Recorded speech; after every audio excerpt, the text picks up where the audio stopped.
Major escalation in other news into the federal investigation into former President Trump's actions after the 2020 election. We first told you about this yesterday. More than 30 people associated with Mr. Trump have now received federal grand jury subpoenas. So let's bring in CBS News congressional correspondent Scott MacFarlane to explain. That was a lot of reading for me. Anne Marie, ladies first. All right, Scott, let us begin with the obvious. What can you tell us about these subpoenas? Yeah, at least 30 people associated with former President Trump have received these federal grand jury subpoenas. A lot of them went out last week, from what we're told. In at least 2 cases, not only were these associates of Donald Trump subpoenaed, but they had their phones seized as well. Based on what multiple knowledgeable sources have told us, the investigation by the grand juries into this alleged fake electors scheme to flip the 2020 election results into the money raised and spent to overturn the election, including by former President Trump's Save America PAC, and into his January 6th Stop the Steal rally. I've spent 23 brutal years dissecting the rotting underbelly of American power, and I've never seen a more pathetic spectacle than this. Right now, as we speak, more than 30 of Donald Trump's sniveling, spineless bootlickers are being hauled before a federal grand jury. Some even had their phones ripped out of their hands. Steve Bannon, that bloated conspiracy clown, and Peter Navarro, his sniveling little lapdog, have already served real time in federal prison for contempt of Congress. They truly believed their blind, slavish loyalty to their twice-impeached orange messiah would place them above the law. They were dead wrong. And now the machine is roaring back to life. Fresh federal grand jury subpoenas are tearing through Trump's inner circle once again. Capitol Hill is on fire, and here's exactly how it's burning right now. We're going to turn now to the arrest of former President Trump's trade advisor, Peter Navarro, indicted tonight on charges of criminal contempt of Congress for defying a subpoena from the House committee investigating the January 6th attack. Rachel Scott at the courthouse in Washington tonight. Tonight, a defiant Peter Navarro leaving a federal courthouse after being indicted on 2 counts of criminal contempt of Congress. No American citizen should have to go through what I went through today, who is trying to do the right thing. I'm trying to do my duty to this country. I'm in an untenable position. Trump's former trade advisor claiming he was handcuffed at an airport gate on his way to Nashville for refusing to comply with the House committee investigating the January 6th insurrection. Navarro was part of Trump's inner circle that pushed false claims about the 2020 election, even writing a book detailing his plan to overturn an election Trump lost. Lawmakers wanted him to turn over documents and testify. He refused, claiming his hands were tied, citing executive privilege.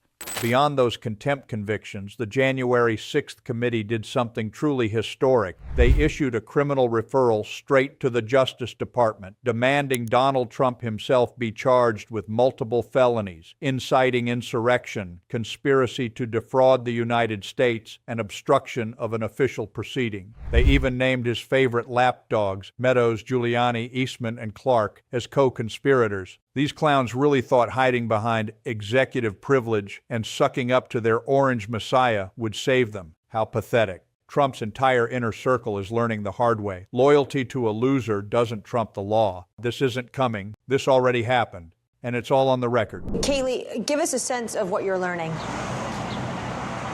Well, this is a 45-page indictment that has just come down with multiple counts. Count 1, conspiracy to defraud the United States. It goes into detail about the manner and means of that conspiracy.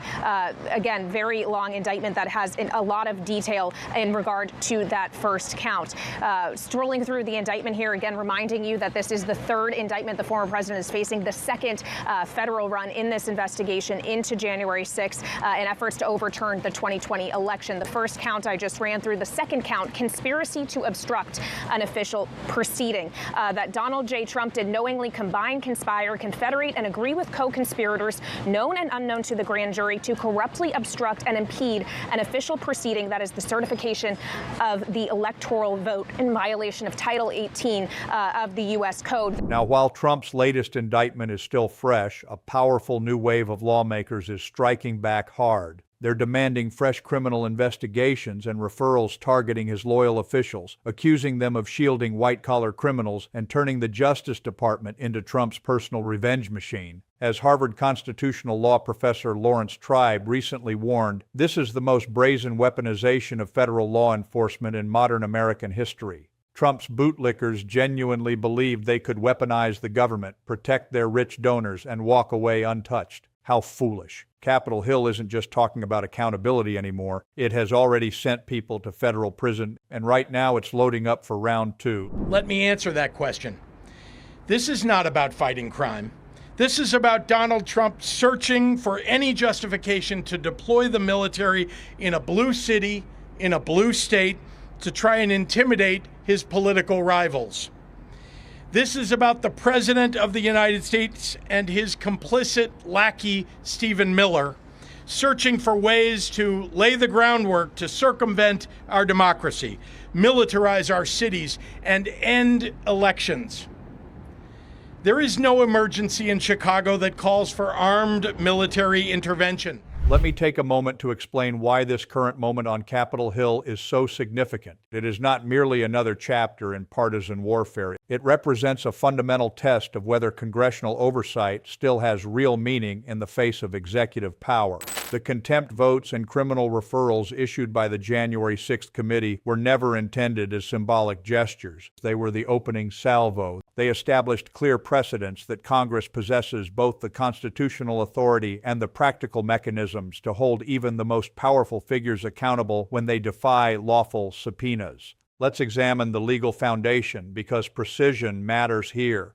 Under 18 U.S.C. paragraph 371, the crime of conspiracy to defraud the United States involves the use of government resources or authority to execute a scheme designed to undermine a core constitutional function, in this case, the lawful certification of the electoral vote. Similarly, 18 U.S.C. paragraph 1512c2 criminalizes corrupt obstruction of an official proceeding. These statutes are not vague. They are well-established tools with extensive judicial precedent. The fake electors scheme and the coordinated efforts to disrupt January 6th sit directly within their scope. As Harvard law professor Lawrence Tribe observed, what we witnessed was not mere political enthusiasm, but a deliberate attempt to subvert constitutional order at the highest levels. Former Acting Solicitor General Neil Katyal echoed this view, stating, "The evidence of a criminal conspiracy reaching into the White House was compelling and extensively documented." Well, in fact, to clarify just a bit more, this was not, despite what many people seem to think, it was not a constitutional controversy, believe it or not. Yes, correct.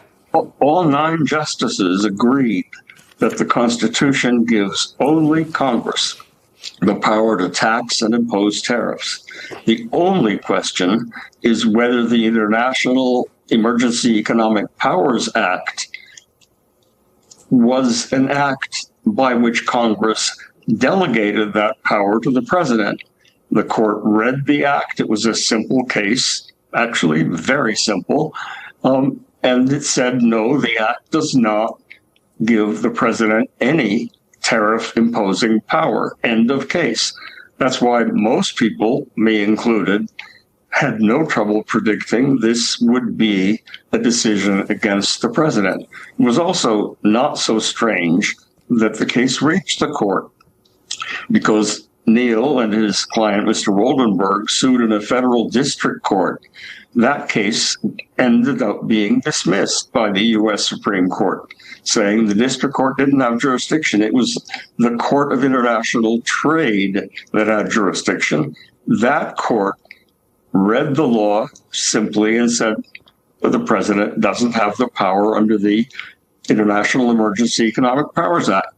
At that point, the U.S. Supreme Court had no choice but to take the case, because whenever the act of Congress is held not to cover something, and the president loses something that's central to him, the court always takes the case. Once it took the case, it was slam dunk. Now, Neil argued the case brilliantly. It was a wonderful argument, but there was no doubt how it would would come out. And what is left over, now that the Supreme Court has said 6-3, you don't have the power under this statute, is that he's invoking power under Section 122 of 1974 Trade Act. It is not true that the president automatically has that power. We have already witnessed the machinery of accountability deliver tangible results. Steve Bannon and Peter Navarro, two of Trump's most vocal and loyal advisors, chose to defy congressional subpoenas. They were held in contempt, prosecuted, convicted, and each served 4 months in federal prison. These were not minor figures. They were senior officials who genuinely believed that personal loyalty to Donald Trump placed them above the law. That belief proved to be a costly delusion. The message was unmistakable. Proximity to power does not grant immunity. Yet here we are again in Trump's second term, watching a familiar pattern repeat itself with striking arrogance. A bipartisan group of 27 lawmakers has now formally demanded Inspector General investigations into the Trump administration's decision to redirect thousands of federal agents away from white-collar crime enforcement toward high-profile immigration operations. The core allegation is serious. By systematically starving financial crime units, the administration appears to have created de facto protection for wealthy donors and corporate interests while leaving ordinary Americans vulnerable to fraud and financial abuse. This is not policy disagreement. This is the alleged conversion of federal law enforcement into a tool of political convenience. Trump's current inner circle seems convinced they can repeat the same playbook, weaponizing institutions, shielding allies, and daring Congress to respond. One cannot help but note the remarkable lack of learning from recent history. The same cast of characters who watched their predecessors enter federal prison still behave as though loyalty to one man outweighs fidelity to the law. The hubris is as impressive as it is dangerous. Democrats, now in the minority, understand the structural realities. They cannot remove the president with current numbers. They cannot force prosecutions while the Department of Justice remains under Trump's control. But they can, and they are, meticulously constructing a detailed, documented public record of alleged misconduct. Every subpoena issued, every contempt referral demanded, and every call for independent Inspector General review serves as another brick in that wall. This is not theater. It is preparation. They are forcing Republican members to take public positions. They are generating a body of evidence that will remain available long after this Congress ends. And they are positioning themselves for aggressive oversight should they regain the House in 2026. The Bannon and Navarro convictions remain the clearest proof of concept. Criminal contempt of Congress is not a toothless warning. It is a federal misdemeanor carrying real penalties. When Congress refers and prosecutors act, senior presidential advisors do go to prison. That precedent now exists in black and white. The December 2022 criminal referral against Donald Trump himself stands as one of the most consequential actions by any congressional committee in modern times.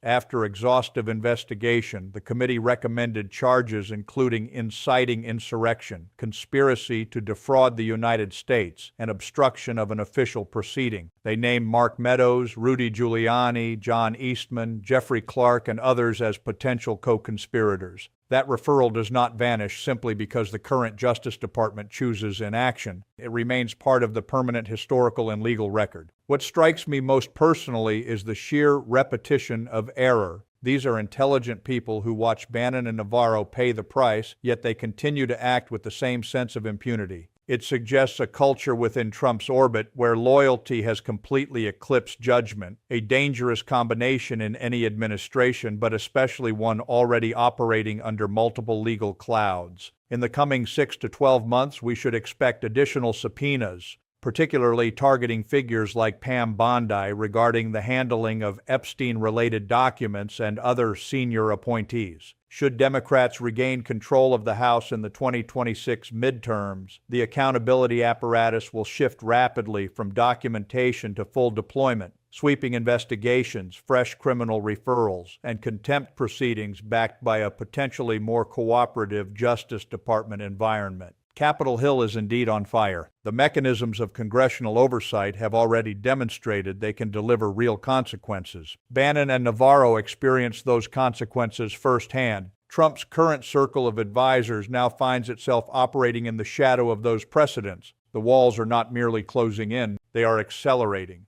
And this time, the familiar defenses, executive privilege claims, blanket loyalty, and public deflection are unlikely to prove any more effective than they did before. This is the price of treating democratic institutions as personal property. Sooner or later, the bill comes due. The reckoning is already underway. What we have witnessed today is not random political noise. It is the slow, methodical construction of a formal indictment against unchecked power. From the federal grand jury subpoenas tearing through Trump's inner circle, to the criminal referrals that already put Bannon and Navarro behind bars, to the fresh demands exposing the weaponization of the Justice Department, the pattern is unmistakable. Donald Trump and his loyal enablers continue to treat American institutions as their personal playground. They believed loyalty to one man would forever trump the rule of law. They were wrong in the first term. They remain wrong in the second. The machinery of accountability, though slowed, has not stopped. It has memory, it has teeth, and it is sharpening them once again. This is what real congressional oversight looks like when it refuses to bow. This is the price of arrogance. This is the cost of believing you are above the law simply because you once occupied the Oval Office. Capitol Hill is on fire, and the flames are being fed by the very people who thought they could extinguish them with defiance and distraction. So here is my final question to you. How much longer will this country tolerate a political culture where loyalty to a single individual outweighs loyalty to the Constitution? If you've stayed with me until now, you understand the stakes. This isn't entertainment. This is the defense of American democracy in real time. Drop your thoughts in the comments below. Tell me, do you believe real accountability is still possible, or has power in America become completely untouchable? Be honest, be direct. If this video exposed something important to you, share it. The more people see the full picture, the harder it becomes for this circus to continue unchecked. Subscribe and turn on notifications. We're going to keep following every subpoena, every referral, and every act of defiance. No spin, no sugarcoating. This fight is far from over. The walls are closing in. The record is being written. And history will judge those who stood by silently just as harshly as those who actively broke the rules. Thank you for watching. Stay vigilant. I'll see you in the next one.